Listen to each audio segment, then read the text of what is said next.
The social worker's notebook hit the table with a sharp slap that made 8-year-old Elijah flinch. He kept his eyes fixed on the scuffed linoleum floor of the precinct's family interview room, refusing to look up at the adults deciding his fate. His mother's fingers dug into his shoulder, not painful, but desperate. He could feel her trembling. "Mrs. Mercer, I understand your position, but we have overwhelming evidence." The detective's voice was firm but not unkind. "The surveillance footage is clear. You were identified purchasing illegal substances on 3 separate occasions. The court will take your cooperation into account, but custody of your son is no longer—" "No!" His mother's scream tore through the air as she lurched to her feet, nearly knocking over her chair. "You can't take my boy. He's all I have." Elijah finally looked up as officers moved toward them. His mother's face contorted with rage and terror as she shoved the table, sending papers flying. When they reached for her, she swung wildly, catching the female officer across the jaw. "Mom!" Elijah cried out, but strong hands were already pulling him back, away from the chaos. The last thing he saw before they whisked him from the room was his mother being forced to the ground, her desperate eyes finding his across the suddenly vast space between them. "I love you, Eli," she called out, her voice breaking. "I'm so sorry. I'll fix this. I promise." The door closed behind him with a heavy thud that seemed to seal his fate. 3 months earlier, Elijah Mercer loved Saturdays. While other kids at Lincoln Elementary spent weekends at soccer practice or sleepovers, he had a different routine entirely, but one he wouldn't trade for anything. Rise and shine, sunshine. His mother, Catherine, flung open his bedroom curtains, letting late morning light flood the small but tidy room. Her smile was radiant, eyes clear and bright. Pancake day. These were the good days, when Mom was really Mom.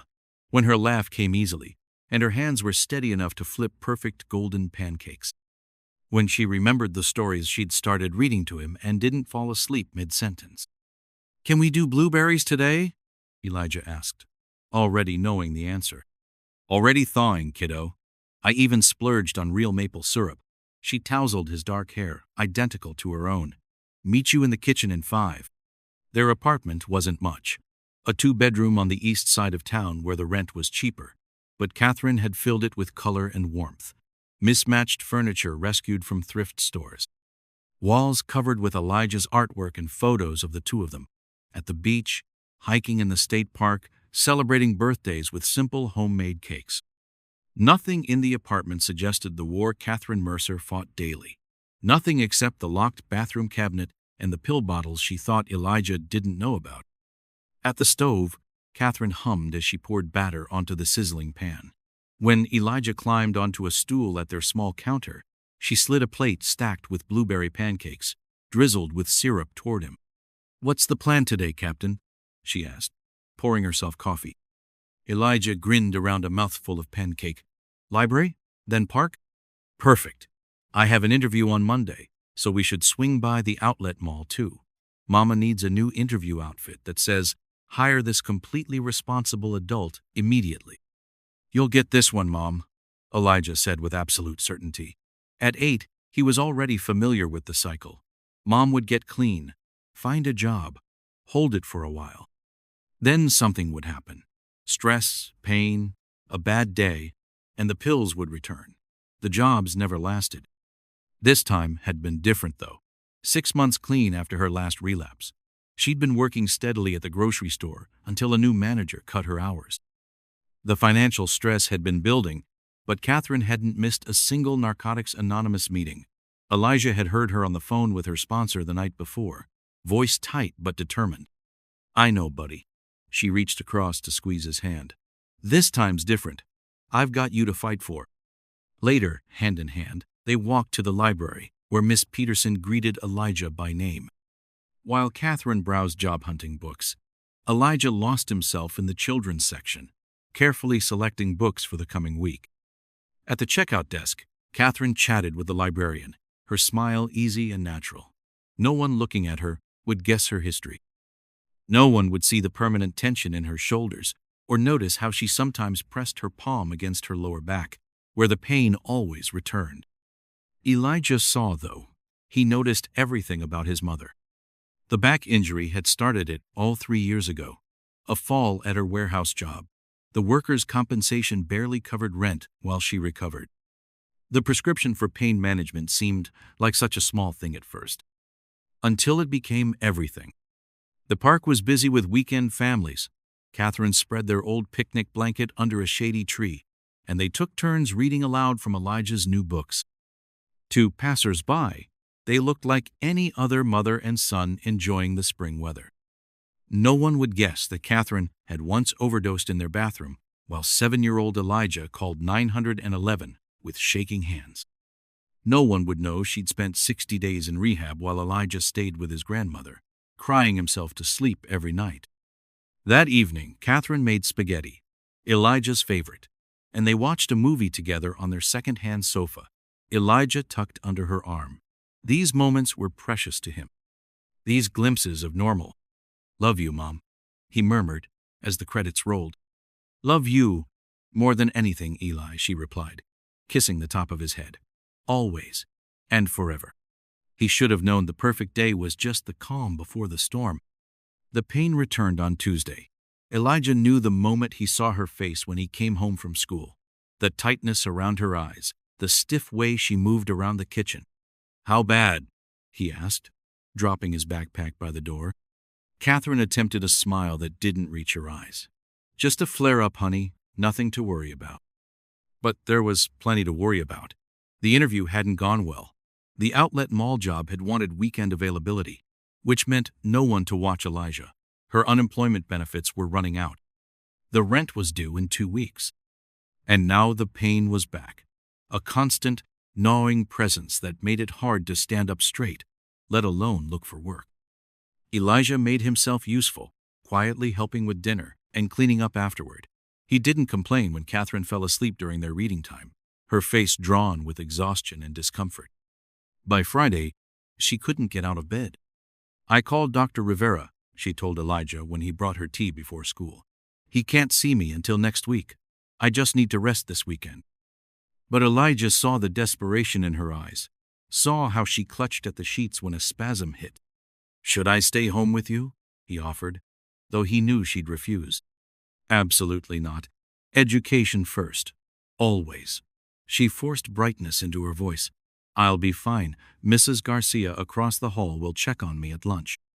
You focus on that math test." When Elijah came home that afternoon, his mother was up, dressed, and moving carefully around the apartment. "Feeling better?" he asked hopefully. "Much," she said, but her smile didn't reach her eyes, and there was something furtive in her movements. "How about pizza tonight?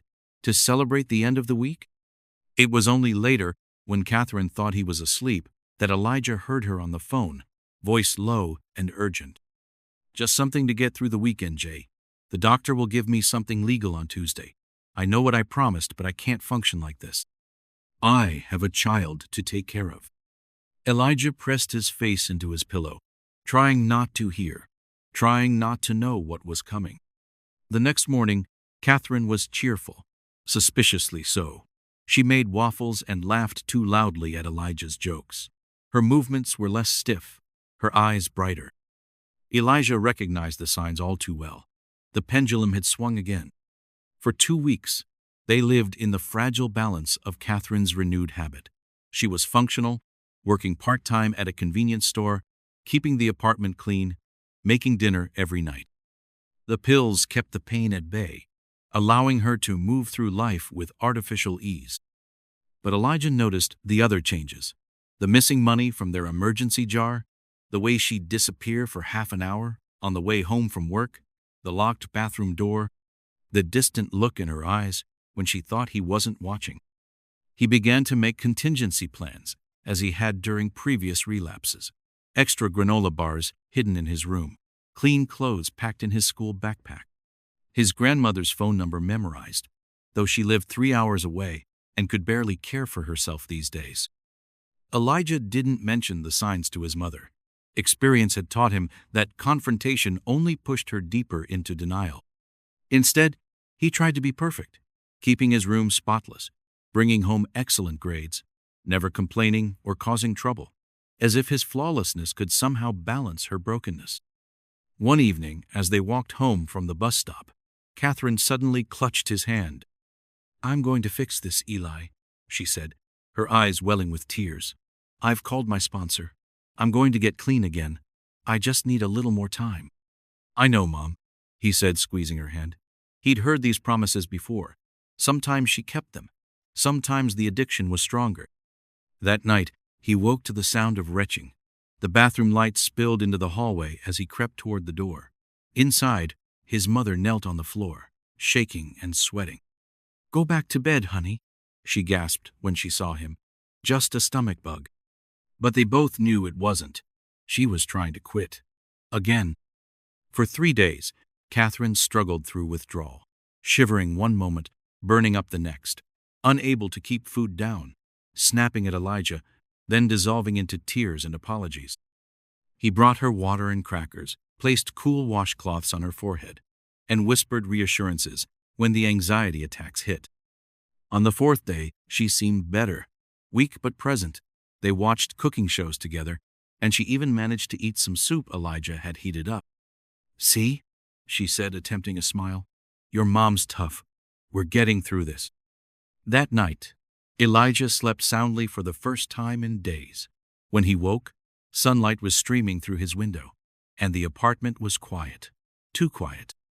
He found her note on the kitchen counter. "Getting medicine from the pharmacy. Back soon. Cereal in the cupboard. Love you more than anything. Mom." She wasn't back when he left for school. Wasn't answering her phone during his lunch break. By the time he returned home in the afternoon, panic had set in. He tried her phone again and again. Checked with neighbors. Waited by the window as darkness fell. At 8 p.m., there was a knock at the door. Not his mother's key in the lock, but a firm, official knock. 2 police officers stood in the hallway. Behind them, a woman with a kind face and a clipboard introduced herself as a social worker. "Is your mom here, son?" asked the taller officer. Elijah's world began to collapse around him. Catherine Mercer had been arrested buying prescription opioids in a pharmacy parking lot. The dealer was a known supplier under surveillance. When they searched her bag, they found more pills, enough to suggest intent to distribute, though Catherine swore they were just for her pain. In the precinct's family interview room, Elijah sat beside his mother, who had been allowed a supervised reunion before processing. Her eyes were red-rimmed, her hands shaking without the pills to steady them. "I messed up, baby," she whispered, pulling him close. "But I'm going to fix this. You might have to stay with Grandma for a little while, but we'll be together again soon." The detective and social worker exchanged glances.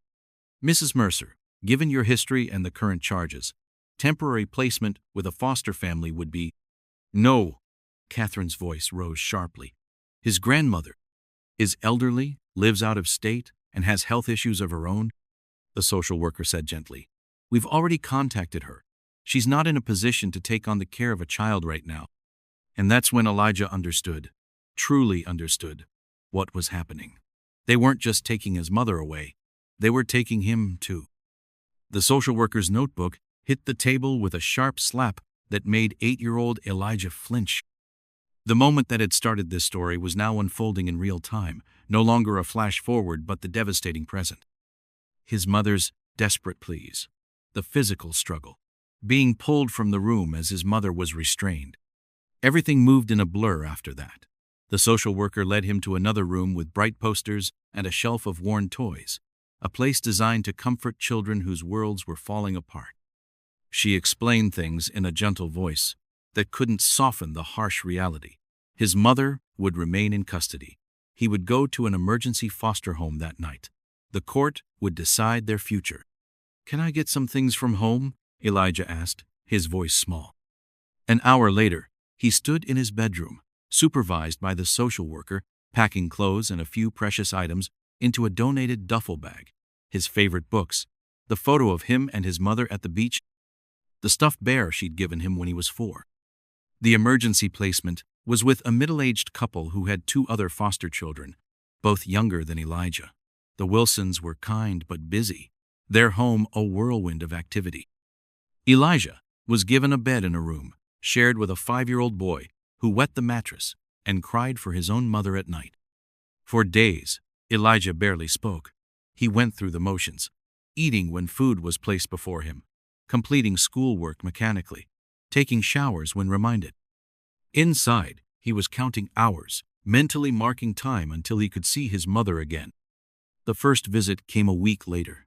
In a sterile room at the Family Services Building, Catherine appeared in county jail attire, thinner than before, dark circles under her eyes. But she lit up when she saw Elijah, opening her arms as he ran to her. "I'm so sorry, baby," she whispered against his hair.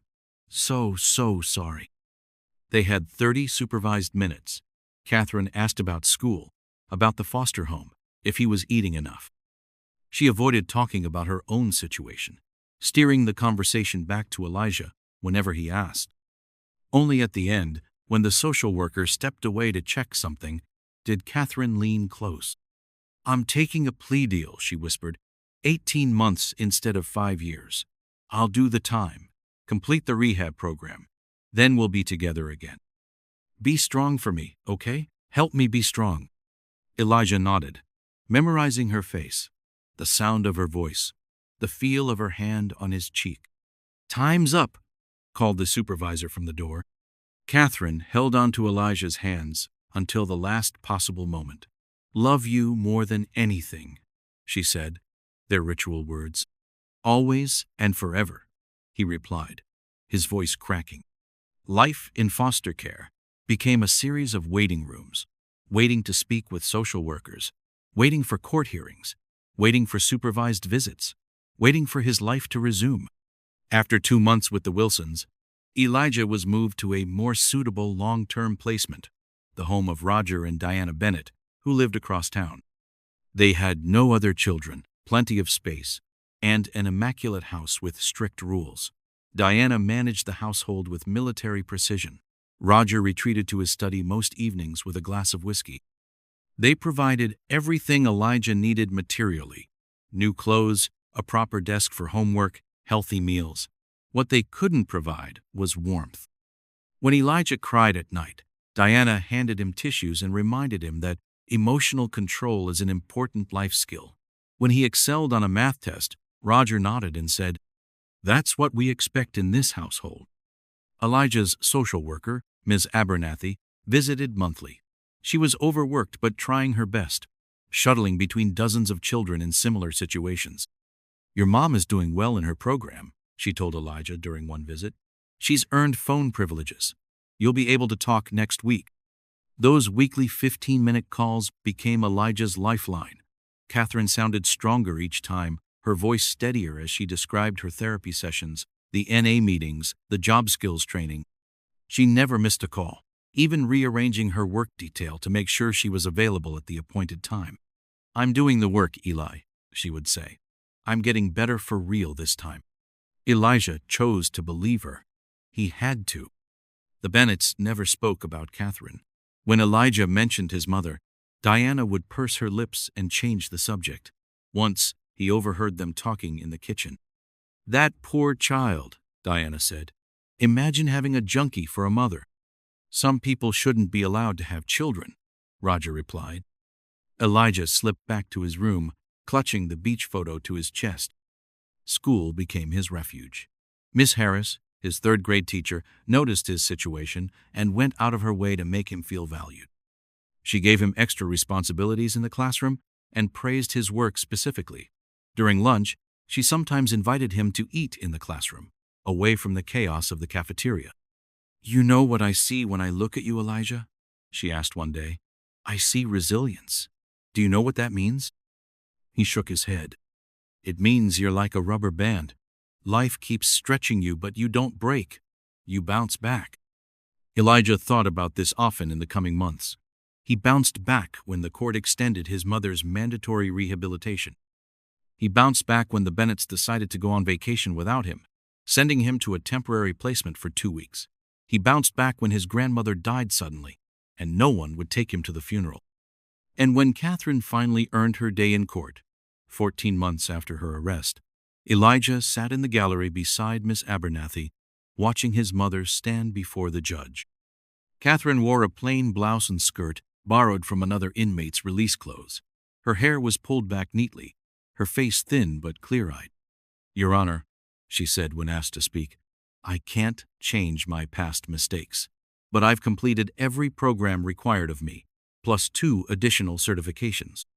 I have a job waiting for me at a recovery center, helping others who struggle as I did. Most importantly, I have a son who needs his mother, and I need to be the mother he deserves." The judge reviewed Catherine's file silently, the courtroom tense with anticipation. Elijah held his breath. "Miss Mercer, your commitment to rehabilitation appears genuine. However, this court must prioritize the stability and well-being of the minor child." The judge looked at Elijah briefly before continuing. "I am granting a 6-month probationary period during which you may have increasingly unsupervised visitation, contingent on clean drug tests and continued employment. Custody will remain with the state during this time, with reunification possible at the end of the probationary period if all conditions are met." 6 more months. It wasn't what they'd hoped for, but it was progress. Catherine's eyes found Elijah's across the courtroom, and she mouthed their words, "Love you more than anything." He nodded, trying to smile for her sake. On the drive back to the Bennetts, Ms. Abernathy explained what would happen next. "Your mom will move into a halfway house, and you'll have longer visits. Eventually, weekend visits if all goes well." "Then I can go home?" Elijah asked. "That's the plan," she said, though something in her tone suggested reservations. Catherine's first weekend visit came 2 months later. Diana Bennett packed Elijah's overnight bag with a tight smile. "Remember your manners," she said as they waited for Catherine to arrive. "And call us if you need anything." When Catherine's borrowed car pulled up, Elijah ran down the driveway. She looked different, healthier, steadier, but she smelled the same when she hugged him, like the lavender soap she'd always used. They spent the weekend in Catherine's new apartment, a studio barely large enough for a bed and a pull-out couch, but she'd made it cheerful with bright throw pillows and a string of lights around the window. "It's not much," she said, watching anxiously as Elijah explored the tiny space. "But it's just temporary. Once we're back together, we'll find a real home." They made pancakes for dinner because they could. They watched cartoons until late because no one told them not to. They talked about everything and nothing. The job at the recovery center, Elijah's science project, the future they would rebuild together. For 48 hours, Elijah felt like himself again. Not a case number or a foster placement, but a boy with his mother. The goodbye was brutal. Elijah clung to Catherine in the Bennett's driveway, suddenly terrified to let go. 4 more months, Catherine whispered. "We can do anything for 4 months, right?" He nodded against her shoulder, trying to be strong, trying to be resilient. But 3 weeks later, Miss Abernathy arrived at school to speak with him. Her expression told him everything before she said a word. Catherine had been found unconscious in her apartment, empty prescription bottles beside her. A relapse, the hospital said. A deliberate overdose, the police suspected. She was alive, but barely. Being transferred to a psychiatric facility once stabilized, "The court will review her case again," Ms. Abernathy explained gently, "but reunification is unlikely at this point." Elijah said nothing. The rubber band had finally snapped. The months that followed passed in a fog. Elijah stopped participating in class, stopped completing assignments, stopped speaking unless directly addressed. The Bennetts consulted specialists who diagnosed depression and prescribed therapy. Twice weekly, Elijah sat in Dr. Morton's office, answering questions in monosyllables while staring at the floor. Nothing helped. Nothing mattered. Catherine was transferred from the psychiatric hospital to a long-term treatment facility in another state. Her prognosis was guarded. The overdose had caused hypoxic brain damage. Her speech was slurred, her cognitive function impaired. She wouldn't be capable of caring for herself, let alone a child, for the foreseeable future, if ever. The state moved to terminate Catherine's parental rights. The Bennetts, despite their emotional distance, filed to adopt Elijah. For stability, they told the court. For his future. Elijah, now 9, sat through another hearing, watching adults decide his fate. When asked if he understood what termination of parental rights meant, he nodded silently. When asked if he had any questions, he shook his head. Later, alone in his room at the Bennetts, he took out the beach photo, the last tangible connection to his life with his mother. Their smiling faces looked back at him from a world that no longer existed. With a pair of scissors, he carefully cut himself out of the picture, leaving only Catherine's image. This he placed in his desk drawer. The half with his own face he tore into tiny pieces and flushed down the toilet. In the morning, Diana Bennett found him sitting on his perfectly made bed, staring at the wall. "It's time for breakfast, Elijah," she said from the doorway. "Your father's made waffles." Elijah didn't correct her use of father. Roger Bennett would never be his father, just as Diana would never be his mother. But he understood now. The world didn't care what he wanted. The system that had promised to protect him had instead erased his family, his identity, his voice. "Coming," he said quietly, rising to his feet. As he followed Diana down the hallway to the kitchen, where Roger waited with artificial cheerfulness and perfectly symmetrical waffles, Elijah locked away the last pieces of his heart.